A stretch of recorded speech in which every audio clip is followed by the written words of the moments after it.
Ray, now you had a couple days here, finish up the regular season and focus on Utah. What are your thoughts about this series coming up?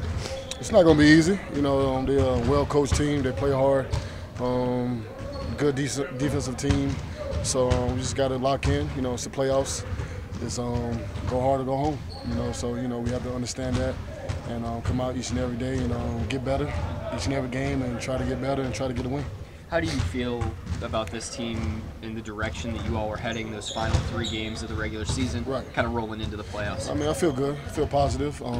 We ended the season the right way, 3 wins in a row, 2 on the road versus 2 tough teams who playoff teams and games that we needed. So those games was like playoff games. So the way we locked in and was able to get wins on the road, that was big for our team, for our confidence going into the playoffs, and just the energy, going into the playoffs. So it's always good to go off on a winning streak when you're going into the playoffs, for sure. Utah won 17 of the last 21 games. What are the challenges of playing a team on such a hot streak like that going into the postseason? It's playoff time. All that's erased. 82 games is gone now. Now we're playing for something different. So what they did then doesn't really matter at this point. And nothing we did really matter at this point. Now it's a 7-game series. Who can get the 4 first? What's the biggest change you've seen in those guys since you played in December? Jay Crowder wasn't there, and they won a bunch of games in January. Which Carter been out the whole season. During that time when they were struggling to go back. That's the guy who anchors their defense. So that made their defense a whole lot better, and also it gives them an extra guy rolling to the basket with guys like Mitchell and Rubio. Those guys getting into the paint, trying to make things happen.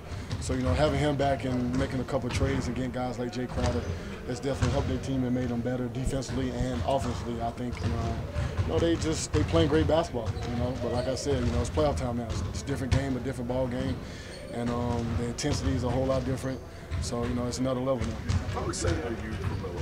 Just a guy who just hasn't been in the playoffs for 5 years. Man, I'm excited for him. Last time he was in the playoffs, he was with me when I was out there. So it's been a minute for him. So I'm definitely excited for him. I'm happy to be back with him. Going through those battles. Last time we came out short versus Paul and them. In Indiana. Lost in Game 6. So hopefully, this is going to be a fun run for us. We know what it takes to lock in and really, put everything to the side for 2 months and try to do it, try to win it out. That's what it's about. What's he been like leading up to the playoffs? Say again? What's he been like leading up to the playoffs? What's his mood been like?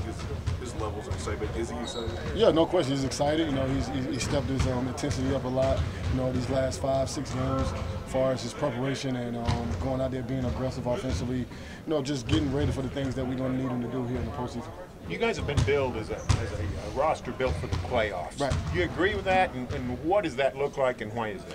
If you look at our team, you look at it as a bunch of young guys. We're added with a couple of veteran guys who are not old but young in a sense, but have a lot of years under their belt within this season.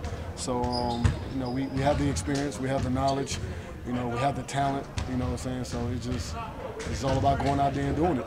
We got a great coaching staff. The staff here is great. As far as getting us prepared and getting us ready. Mentally, physically, and everything for the season and for these games. So, now it's time to go out there and take care of business. What are the advantages to having Game 1 at your place? It's always good to be at home. Having your home crowd going into the playoffs for the first round. Those first 2 games to get started. The crowd here is great. And I've been here when I was on the other side of the court, and it's been loud and crazy. You can't hardly hear anything here. So it's going to be fun to be on the other side of that. Thank you, Ray.